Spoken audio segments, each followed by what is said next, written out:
Welcome to Roselle's Electrical Safety in the Workplace, Low Voltage Qualified Workers. In Module 1, we'll cover course introduction, applicable OSHA standards, introduction to NFPA 70E, and how does electricity affect the human body. Now let's get started with Roselle's lead instructor, Brian Hall. Hi there, welcome to Electrical Safety in the Workplace Training. My name is Brian Hall and I'll be your presenter today. Today's course is called Electrical Safety in the Workplace for Low Voltage Qualified Workers. Before we get started, let me just tell you a little bit about me before we get into the course. First of all, I do work for a company called Roselle. Roselle is an electrical safety compliance company, and we do just about anything and everything that revolves around electrical safety. One side of the company is electrical engineering, and that's how the company got started. It was started by a couple of fellows who went to Kansas State University, got themselves electrical engineering degrees, and in 2010 started a company performing what is called arc flash studies. Now, an arc flash study really is a slang term for something known as an incident energy analysis. And what an incident energy analysis is we'll come into your facility, we'll look at your electrical distribution equipment, and by performing a very sophisticated analysis, we're really able to tell you two things. Number one, is there enough electrical energy in your equipment to create an arc flash? And if that arc flash were to occur, we would be able to estimate for you the magnitude of that arc flash, or how hot would that arc flash be if it were to occur. And then that ultimately tells folks that have to go into the equipment to work what they need to do to protect themselves, what level of PPE to wear, and things along those lines. We are a national company, perform about 1,000 arc flash studies a year all across America. The other side of the company is electrical safety training, and so that's what I do. Again, my name is Brian Hall. I am the lead electrical instructor for Roselle. And let me just tell you a little bit about me. So I do have a certification from the National Fire Protection Association. That certification is called a Certified Electrical Safety Compliance Professional. I've had that certification for a number of years now. I'll just tell you how I got started doing this. I am from Ohio. I am from Cleveland, Ohio. Born and raised in Cleveland, been here my entire life. And here in Ohio, there are two nuclear power plants. One to the east of Cleveland, and that nuclear power plant is the Perry Nuclear Generating Station. And I had worked there for many years. When I started at the Perry Nuclear Power Plant, I was in charge of the electrical maintenance department. So I was one of several electrical maintenance supervisors, and I had about 22 electricians. We went out into the nuclear generating plant, and I'll call it maintained the electrical equipment. Not much troubleshooting if you work in a nuclear power plant, more testing and inspecting and making sure that safety systems work when they're required. After doing that for several years, I was offered the opportunity to be the electrical maintenance instructor. So it was my job to teach people to be electricians at the Perry Nuclear Power Plant. One of the things that I was required to teach is exactly what I'm going to show you today, and that is safe electrical work practices. Now, in the nuclear industry, they follow these safe electrical work practices very closely, and there's really two reasons for that. One would certainly be the health and safety of the people that work in a nuclear generating plant. A lot of exposure to shock as well as arc flash, and we wanted to make sure that people are well trained and so they go home safely. The other side of that is the health and safety of the public. There's really nothing more important than if you work in a nuclear power plant than the health and safety of the public. And how does electrical safety tie together with public safety? And frankly, those are pretty easy dots to connect. I'll say it this way. If you're working in a nuclear power plant and you're an electrician and you're poking around in an electrical panel and the power's on, and you've got a screwdriver and you drop the screwdriver and it falls down into the energized parts, that's a pretty good way to create an arc flash. Frankly, that's one of the more common ways arc flashes occur. Now, two things happen when we create arc flashes. One would be people get hurt if they're not protected. The other would be equipment gets damaged. And in some cases, that equipment is damaged catastrophically. If that equipment is responsible for some safety system in the plant, we can challenge public safety by not following good, safe electrical work practices. And so this is how I got started providing electrical safety training. Had taught many workers these standards in the in the nuclear industry before coming out and working with the nice folks at Roselle. I am not an electrical engineer. I am not a degreed safety professional. I am an electrician by trade. If people ask me what it is that I do, I would tell them I'm an electrician.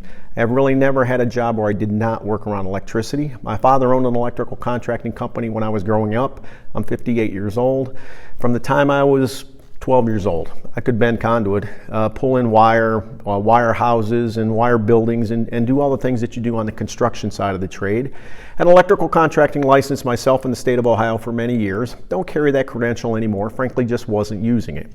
Got out of high school, went and got formal education. I went to technical school, got formal education in electricity and electronics, and started, I'll call it my industrial electrical career, working for a company called Alcoa. So in Cleveland, there is a large forge. Alcoa has a forge in Cleveland, and had worked there as an electrician for several years. Moved over to the Chrysler Corporation here in Cleveland. We used to make a lot of cars, not so much anymore, but we used to. And when I started at Alcoa and at Chrysler, I was an electrician. Went out on the shop floor with my rubber gloves on, my arc flash gear, my voltmeter, did all the things that you need to do to keep an industrial plant running from the electrical side of things. A lot of PLC programming, robot programming, and those types of things. I'd moved my way into a management capacity at Chrysler. I was the facilities maintenance manager of the Chrysler Twinsburg stamping plant, right up to the point that it closed, unfortunately, and that's how I ended up in the nuclear power industry.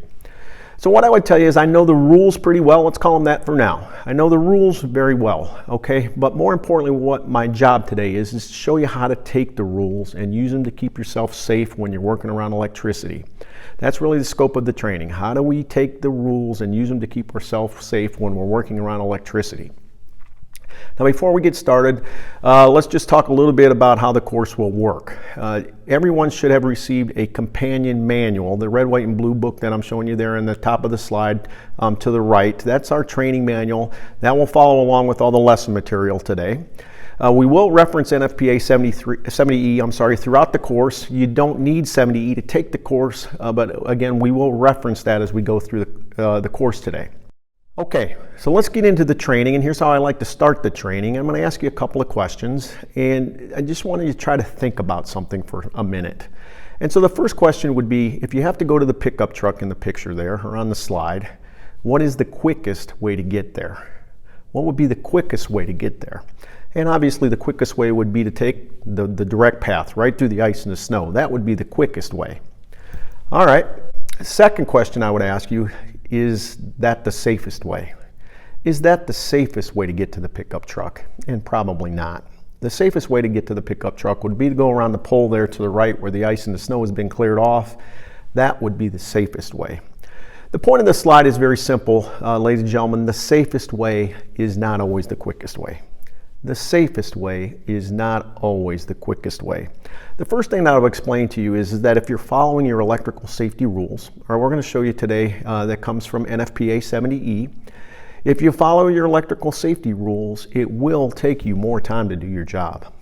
It will take you more effort to do your job if we follow our electrical safety rules. Now, having said that, how much time do you save taking what I call the shortcut through the ice and the snow versus the safe way around the pole? How much time do you really save taking the shortcut? And the answer is probably just a few seconds. Now, when I say more time to do your job, that's what I'm talking about. A few seconds of your life. The time it takes to slip on some rubber insulating gloves. The time it takes to put on some arc flash gear. The time it takes to verify your meter properly before you use it to test for an absence of voltage. A few seconds of your time. Let me ask you this question. Would you disagree with me if I were to say electricity can hurt you? Would you disagree with me if I were to say electricity can take your life? It most certainly can. If we follow a few basic safety rules, it might take us a little bit of time to do our job, or a little more time to do our job. But I promise you, you get to that pickup truck, and let's call that home, right? Your wife, your husband, your kids, your dogs, things that are important in life safely every day. Electricity can and will hurt us. Follow a few basic rules, might take us a little bit more time, but we're going to go home safely. Now, there are two hazards we can be exposed to when working around electricity. One of those two are shock. And if I were to ask you if you've ever been shocked before, I already know that answer. Most of us at some point or the other have been shocked. Certainly me included in that. Again, I've been an electrician my whole life. And it sounds kind of funny coming from an electrical safety instructor, but I have been shocked. The other side, or the other hazard we can be exposed to, would be an arc flash. And this is what an arc flash can look like. Now, I'm not here to tell you that this is what every arc flash looks like, but this is what they can look like. Now, I think it's important to understand a couple of things about arc flashes. Generally speaking, they come and go very fast. Very fast.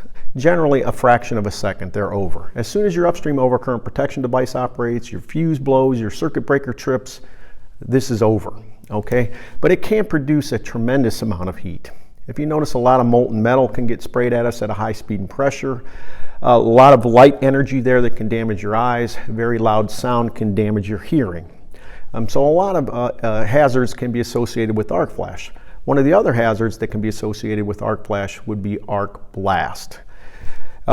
When things are heated, they expand, right? And so this is what happens to the air around an arc flash. It becomes superheated and it expands. That can create a pressure wave that can knock you down, knock you across a room, knock you off of a ladder. So a lot of hazards, again, can be associated with arc flashes. So here's how we're going to work the class today, or here's how we're going to proceed through the training today. We'll start off with shock first. Okay, I'll explain to you how to identify shock hazards. I'll show you how to keep yourself safe in accordance with NFPA 70E from shock. Then we'll move our way over to arc flash, okay? The reason that we do it this way at Rosella is that we'll start off with the easier concepts first, and we'll work our way to the more difficult. Shock hazards, pretty simple, honestly. In order to identifying a shock hazard is pretty simple. The rules to follow to keep ourselves safe from shock, very simple. Arc flash, a whole nother story. Arc flashes can occur for a lot of different reasons, makes it much more difficult to identify the hazard. Consequently, the rules get to be more complicated. So we'll start off with the easier concepts first. We'll build on those to the more difficult. Now, why are we in electrical safety training? Why are you here? I often ask myself that when I go to training. Why am I in training today? And I would tell you that there's really two reasons why you're in electrical safety training. And one of those two reasons are rules, okay, rules. Now, when I say rules, what I mean by that is this. There is something called the Occupational Safety and Health Act of 1970. Ladies and gentlemen, the Occupational Safety and Health Act of 1970 is exactly what it says it is. It is a law. It was enacted by Congress and signed into law by Richard Nixon, December of 1970. What came out of the Occupational Safety and Health Act of 1970 is something that we all know as OSHA, the Occupational Safety and Health Administration. Now, the Occupational Safety and Health Administration is a branch of government, if you want to look at it that way. Now, there are many of these different branches of government. There's the IRS, there's the EPA, there's the FDA, there's the DEA, right? And if you thought about that for just a second, each one of those branches of government has a purpose. The EPA's job is to ensure that we have clean air to breathe and safe water to drink. If you asked OSHA what their purpose is, they would tell you it's very clear. OSHA would tell you their purpose is to ensure that we Americans have a place of work to go to that is safe. Okay, now, how does OSHA ensure we have a place of work to go to that is safe? Very simple. OSHA writes rules or standards that employers are required to follow. Now, we said electricity can't hurt us, or even worse, and so it would only make sense that OSHA has rules or standards that revolve around electrical safety. Now, they most certainly do. The most common, or I'll say the most prevalent of those, is the one that I'm showing you here on the slide, and that is 1910 Subpart S. 1910 Subpart S is your electrical safety regulations for general industry. In the electrical safety business, we just call that a horizontal standard because it pretty much applies to everyone. 1910 Subpart S. Any type of general industry, that rule would apply. If you're making automobile parts, if you're making shoes or shoe boxes, if you have folks that are exposed to the hazard of electrical, if you're exposing your employees to the hazards of electricity in the course of their daily work, this rule would apply. Now, it is enforceable as law. Just like any other OSHA standard, it's enforceable as law. You can't write rules and not be able to enforce them, and so OSHA does have the ability to enforce their rules. Now, generally the way that happens is somebody gets hurt, right? And then OSHA will show up and say, hey, you know, Rosella, you weren't following this rule over here, and you weren't following that rule over there. Had you been following the rules, Brian wouldn't have got hurt. And so what we're going to do is issue you a citation, and along with that comes a fine. So the rules are enforceable. Rarely revised, and that's significant. Generally speaking, OSHA writes rules one time and that's it. They write them once and they leave them alone. OSHA writes their rules one time. And that's significant, and I'll explain to you what I mean by that here in a few seconds. And OSHA focuses on what, but not necessarily how. They tell the employer what it is they have to do, but they don't necessarily get to the nuts and bolts of how to do it. Okay? OSHA generally focuses on what, not necessarily how. And there's a reason for that. Now, they can't write a rule for every situation or every company or every industry or every circumstance, and so they write the rules in pretty broad language. Now, when I say one of the reasons why we're here today is rules, or standards is the proper term, is because OSHA 1910 subpart S requires it. 1910.332 is part of 1910 subpart S, and this is where we get into the requirements for electrical safety training. Now, you probably have had lockout tagout training. You probably have had fall protection training. Maybe you've had mobile equipment operation training. Maybe you've had confined space entry training. So you see where I'm going here. A lot of different OSHA standards require training. Electrical safety is just one of those. Now, again, OSHA tells you what you have to do, but not necessarily how. And so what I'm saying here is that OSHA does not say you have to sit through 6 hours of training with me. Doesn't say it has to be 2 hours. Doesn't say you have to have an outside contractor perform your electrical safety training. You can do it yourself if you'd like. OSHA basically says two things in 1910.332. One is the training has to be commensurate with the level of hazard that the employee is exposed to. And the training has to be classroom and or on the job type. Other than that, it's really up to the employer to determine how to be compliant. But again, electrical safety training is required. Now, there's many other things in that standard there. I'm not going into all that. Not my job today to give you a class on OSHA and how that works. I want to give you a general idea. Electrical safety training is required per OSHA, and there are rules or standards that revolve around electrical safety that employers are required to follow. Now, I'll give you one more OSHA standard, and it has to do with personal protective equipment. And so here again, OSHA tells us what we have to do, but not necessarily how. It says that the employer shall assess the workplace to determine if hazards are present or likely to be present, which would necessitate the use of personal protective equipment. Okay, so one of the things that we do at Roselle is provide arc flash studies. And this is exactly what we do. We come into the facility, we look at your electrical equipment, and we're able to, again, to tell you whether or not there's this hazard of arc flash present in the workplace. We put the nice little label, as you see on the slide there, on the equipment, and again, that tells us as electrical workers what we need to do to keep ourselves safe in terms of selecting the proper PPE. Arc flash certainly is a hazard that could be present in the workplace that would necessitate the use of personal protective equipment. By the way, if you're sticking your hands into a 480 volt panel, that is also a hazard, right? A shock hazard, and PPE would be required to keep us safe from that as well. Now, once we identify that we have this hazard of arc flash, OSHA is going to tell us this. We got to make sure that the employees that are exposed to that hazard have the PPE to put on. They know when to put it on. They know when it's safe to take it off. They know how to determine the rating of the equipment to ensure it's going to keep them safe from the level of hazard they're exposed to. And they know how to perform an inspection of the equipment to ensure it's going to keep them safe when they're using it. Is the equipment in a good, safe working condition? Okay, so again, here's another example of where OSHA requires training, and we will certainly talk about all those things. In the course of this class today, I will tell you when you need to put that PPE on. I'll tell you when it's safe to take it off. I'll show you how to determine the rating of the equipment, and I'll show you how to perform an inspection of it to ensure it's going to keep you safe when you're using it. So I like this particular slide. There's a reason that I do. The reason that I like this slide is because for many years, I was an electrician. And I went out on a shop floor every day, and I had to try to fix electrical equipment. And oftentimes I'd be saying to myself, why do I gotta follow this safety rule? Right? Why do I gotta follow this safety rule? It just doesn't make any sense to me. If I wasn't performing the work, I was in charge of the people that were. A lot of my career was in the supervision or the management side of maintenance. And I wanted to ensure that my employees worked safely. But at the same time, I'd often ask myself, why do we have to follow these safety rules? Now, here's what I would tell you about OSHA. They just don't sit around in a room down in Washington, D.C. and just come up with rules, right? Hey, Bill, we got nothing to do down here at OSHA today. Let's just write some electrical safety rules, right? You get some coffee, I'll get some donuts. We'll just write some electrical safety rules. Ladies and gentlemen, that's not how it works.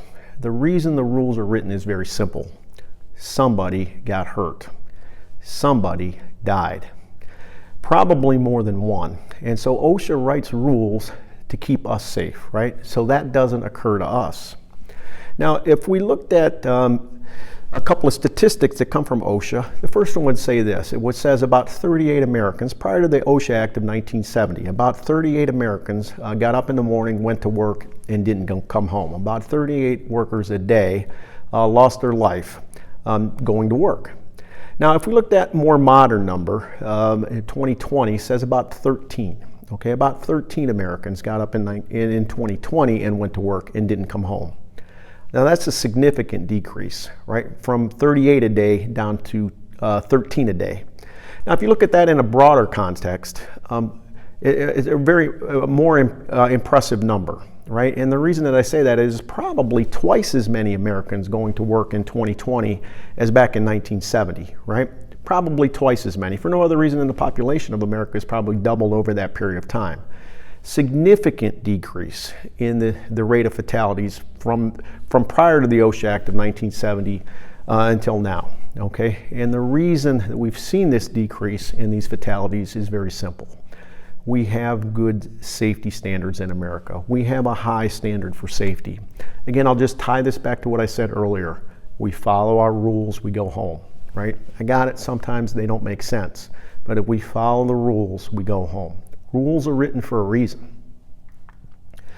Okay, throughout the training today, we are going to talk a lot about NFPA 70E, and let me just try to give you a very quick explanation of why that is. So first of all, we said that OSHA is the shall. They tell the employer what it is they have to do, but not necessarily how to do it, right? NFPA 70E is the how. When it comes to working safely on electricity, that's the how to do it. It is the manual. It is the guide that tells us when we need to put our arc flash gear on. It's the guide that tells us when it's safe to take it off. Okay, it's going to give us a whole bunch of other things that we can employ to keep ourselves safe when we're working around this hazard of electricity. Now, NFPA 70E is what is called a consensus standard. Okay, and that means a couple of things I think that are important. One is a consensus standard is referenced into OSHA standards, okay? So OSHA doesn't take NFPA 70E and put that into their standards. They use it as a reference. A couple other things I think are important to understand is NFPA 70E or consensus standards are written by the people that use it, okay? This standard, NFPA 70E, is not written by a bunch of lawyers in a fancy office tower in New York City somewhere. It is written by people just like us that go out into the electrical equipment, open up the doors, get their hands inside. Okay, there is something called a technical committee. It's a voluntary group, and those folks have to reach something of a consensus before a rule goes into the book or gets taken out of the book or something gets changed, things along those lines. Much bigger process than that, but at its core, that's how it works. Now, it says that it was developed at OSHA's request. Okay, so let me try to explain to you how that works. So if you think about the history of electricity for just a second, the history of electricity. At the end of the Civil War, you had this fella come along, his name was Edison. You had another guy come along, his name was Tesla. Another guy comes along, his name's Westinghouse. There's a few others, but those are the core players if you ask me. Now, at the end of the Civil War, again, they start installing this new electrical technology that they developed, Tesla and Edison and Westinghouse, into buildings and facilities and factories in New York City. That's where it started. Now, there's a problem. When they start installing this equipment in these buildings in New York City, there's a problem. It's a big problem. There's no standard on how to install it. What I'm saying is, maybe a fuse got put in, maybe not. Maybe the right size wire for the load got used, maybe not. What ends up happening? Buildings start catching on fire. If we don't install electrical equipment properly, it can create fires. And this is exactly what started to happen. Now, in those days, there wasn't any fire escape to get people down from the 6th floor. There wasn't any sprinkler systems. There wasn't any bell to go off to tell you that there was a fire in the building. And long story short, what ended up happening is a lot of people died due to fires from what I'll call substandard installation of electrical equipment. Now, something had to be done. It got to the point where so many people died in these fires, something had to be done. So a group of people got together. They formed something called the National Fire Protection Association, and they wrote a standard on how to install electrical equipment so it's safe. That standard is what we all know as the National Electric Code. National Electric Code, I'll call it, is the world's best standard on how to install electrical equipment so it is safe. Been around for a very long time, the National Electric Code. Now, OSHA comes along in 1970. They go to the National Fire Protection Association. They say, look, you guys wrote a great standard on how to install electrical equipment so it's safe. We got a problem over here at OSHA. And our problem is there are a lot of people out there who are working on this equipment that are getting themselves hurt. Can you write a standard on how to work on it safely? That's exactly what they did. The first NFPA 70E committee was formed in 1975. The first NFPA 70E edition came out in 1979. Now, if you notice on the slide back there, the current edition of NFPA 70E is the 2024 edition. So just like the National Electric Code, NFPA 70E is revised every 3 years. Now remember I said OSHA doesn't revise their rules. They write them one time and that's it. NFPA 70E is revised every 3 years. Now I said that OSHA not revising their rules was significant. Here's what I mean by that. When I first started performing electrical work in an industrial setting back in the late 80s, early 90s, what I would tell you was there was no such thing as arc flash gear. There was a nice little label on your equipment that would tell you, hey Brian, you better be careful. If you get into this electrical panel and there's an arc flash, you're going to get severely burned. No such thing. Electrical safety training like we have today, no such thing. Ladies and gentlemen, what I'm trying to say is that as we've learned, particularly about the hazard of arc flash, NFPA 70E has revised that standard to keep us safe. They're the folks that would tell us we need to put that nice little label on the equipment. They're the folks that would tell us again when we need to put our arc flash gear on and when it's safe to take it off, okay? So here's how it works. Most companies in America will incorporate NFPA 70E into their overall industrial safety program. If they do that, two things will happen. One would be they'll be compliant with OSHA. It is a way to be compliant with OSHA if you follow NFPA 70E from an electrical safety standpoint. But more importantly, if we follow NFPA 70E, the people that are exposed to the hazard of arc flash and shock go home safely. National Electric Code, without a doubt, the world's best standard on how to install electrical equipment so it's safe. NFPA 70E, the best standard on how to work on it so we're safe. And so this is why we'll be talking about NFPA 70E as we go through the course today.